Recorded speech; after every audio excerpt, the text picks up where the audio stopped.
Olá amigos, antes de você ficar com o próximo vídeo, se inscreva no canal e ative o sininho aí, tá bom? Quem puder comentar também sobre o vídeo, né, dar uma dica aí para melhorar o canal, a gente agradece, ok? Então você vai ficar atualizado e por dentro dos concursos do estado do Amazonas, né? E alguns de nível nacional também que abrem vaga para cá, tá bom? Valeu e até a próxima, fique com o vídeo. E aí algumas questões de específico para assistente de alunos. Segundo a LDB, né, 93/94/96, a educação superior exige uma carga horária aí para o ano letivo. Então, independente do ano civil, precisa ter para que os exames finais sejam realizados de no mínimo A, 420 dias, B, 230 dias, C, 400 dias, D, 200 dias. Um minutinho para que vocês possam refletir. Bom, a alternativa correta é a letra D, 200 dias. Nessa questão aí é de fácil gabarito. De acordo com a LDB, o controle de frequência fica a cargo dos professores das disciplinas, exigindo no mínimo 70% de presença nas atividades acadêmicas. B, os alunos no primeiro dia de aula de cada período letivo devem ser informados sobre os programas dos cursos e demais componentes curriculares de sua duração e seus requisitos. C, os estudantes que tenham extraordinário aproveitamento nos estudos demonstrados por meio de provas aplicadas por bancos e examinadores especiais poderão ter abreviada duração dos cursos. D, o conhecimento adquirido pelo estudante nas disciplinas será aferido a cada semestre por meio de testes padronizados. Então, um minutinho para vocês pensarem.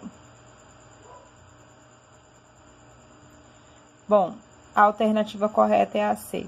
Os estudantes que tenham extraordinário aproveitamento nos estudos, demonstrado por meio de provas aplicadas por bancos examinadores especiais, poderão ter abreviada a duração dos cursos.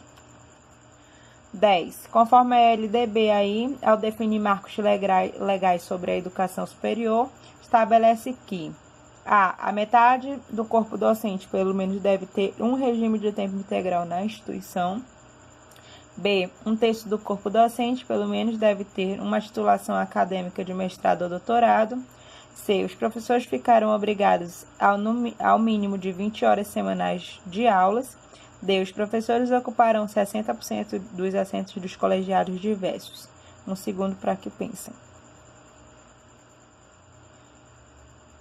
Bom, aí a gente vê que a alternativa correta é a B, porque tem que ter um terço do corpo docente, pelo menos, tem que ter formação acadêmica em mestrado, né? Titulação acadêmica em mestrado e doutorado.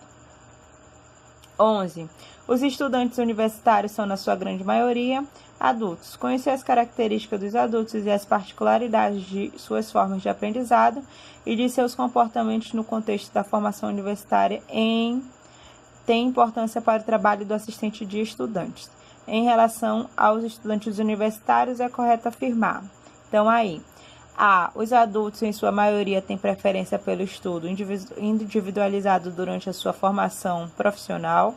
B, os conhecimentos prévios, quando consolidados e sólidos, sempre favorecem a aprendizagem dos adultos. C, os adultos têm formas específicas de aprender e de relacionar-se comparados com outras faixas etárias. D, os conhecimentos prévios, como crenças que os adultos têm, não influenciam em sua aprendizagem. Então, é correto afirmar que. Bom, a alternativa correta aí é a C.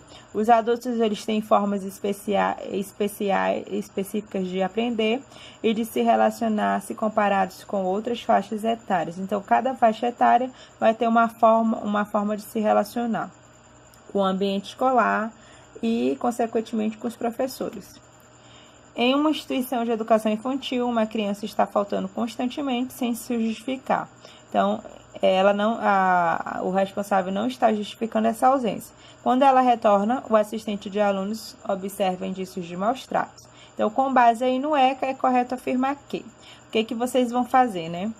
A. Divulgar o caso nas redes sociais para que os responsáveis repensem sobre os métodos para educar os filhos.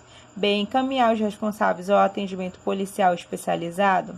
C. Recorrer a especialistas da área da psicologia para levantar provas psicológicas sobre os atos praticados no contexto familiar.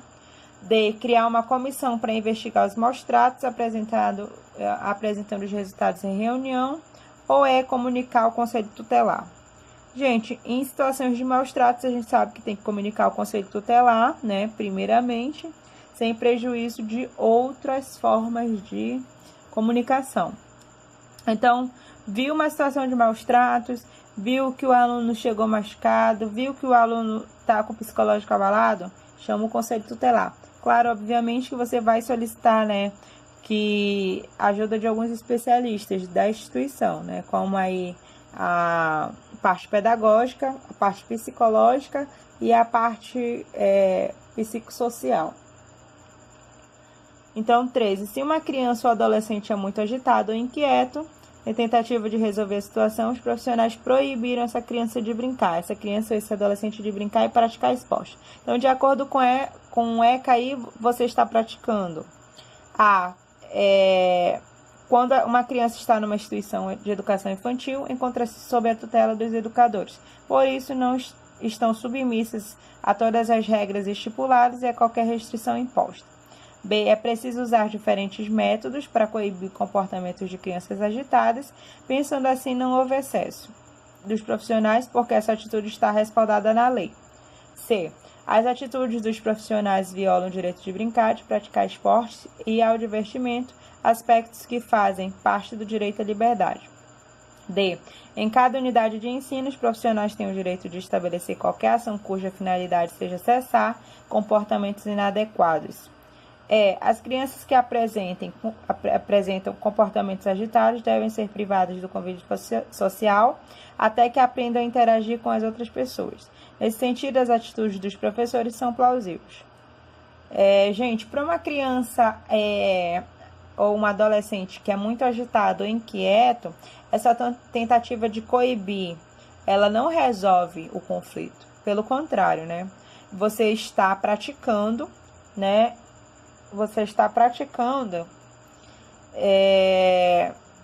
Um crime, na verdade, porque você está recenseando o direito de liberdade, né? Primeiro, o direito de liberdade de ir e vir, o direito dessas crianças de praticarem esporte, direito ao divertimento, e esses aspectos aí fazem parte do direito à liberdade aí constituído no ECA. 14. Conforme aí a LDB, assinale a alternativa correta. A. Por atender crianças pequenas, a educação infantil é uma etapa especial da educação, dissociada da educação básica. B. A finalidade da educação infantil é o desenvolvimento integral da criança de até 5 anos, completando a ação familiar e da comunidade. C. A matrícula da educação infantil é obrigatória para todas as crianças de 0 a 5 anos. D. A avaliação na educação infantil tem a finalidade de promoção ou de retenção, sendo obrigatória. Na educação infantil, a carga anual é estabelecida pela Secretaria Municipal de Educação, podendo variar para atender às necessidades de trabalho dos pais das crianças. Então, qual seria a alternativa correta dessa questão 14?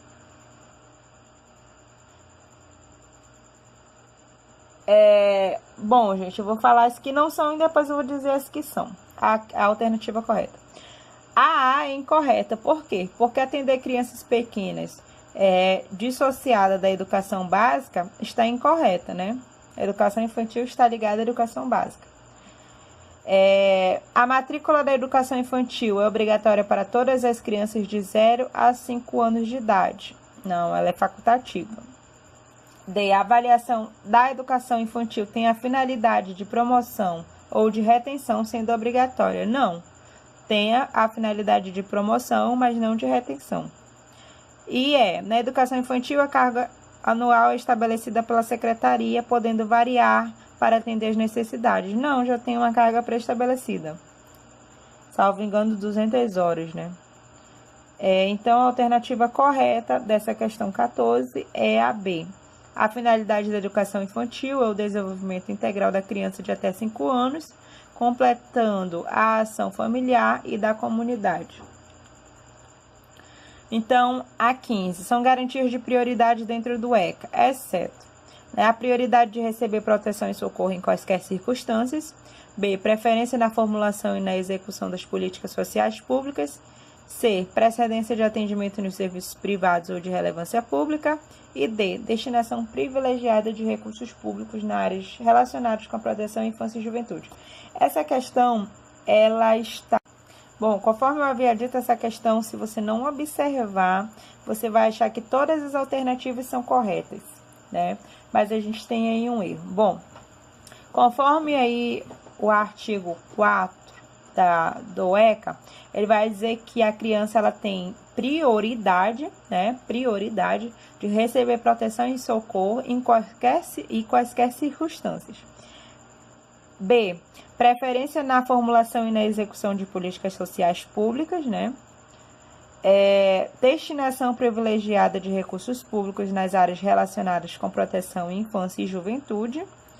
Porém, a alternativa C, precedência de atendimento nos serviços privados ou de relevância pública. Essa precedência de atendimento nos serviços privados está incorreta, porque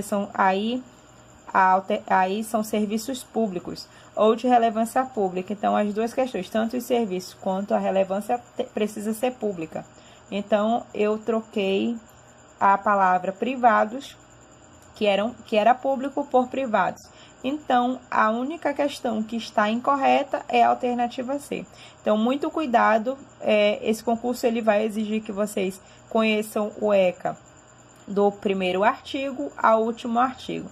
Então, os 200 e poucos artigos do ECA precisam ser conhecidos, tanto no que fala da educação, da garantia de prioridade, do desporto e lazer, né? Dessa parte, eu acredito que ato infracional não vai cair, mas a questão de medidas socioeducativas possa ser que vá cair nesse concurso. Conforme o ECA, aí cabe aos entes dirigentes dos estabelecimentos de ensino fundamental comunicarem ao Conselho Tutelar, exceto, então, A, casos de maus tratos envolvendo seus alunos, B, casos em que houver reiteração de faltas justificadas e evasão escolar, esgotados todos os recursos escolares, C, os elevados níveis de repetência, D, caso de adolescente apreendido em flagrante de ato infracional. Então, um segundo que vocês possam repensar. Bom, conforme aí o ECA, os casos que você deve comunicar ao Conselho Tutelar é certo, né? A, casos de maus tratos envolvendo seus alunos, sim, corretíssimo, que a gente já falou numa questão anterior.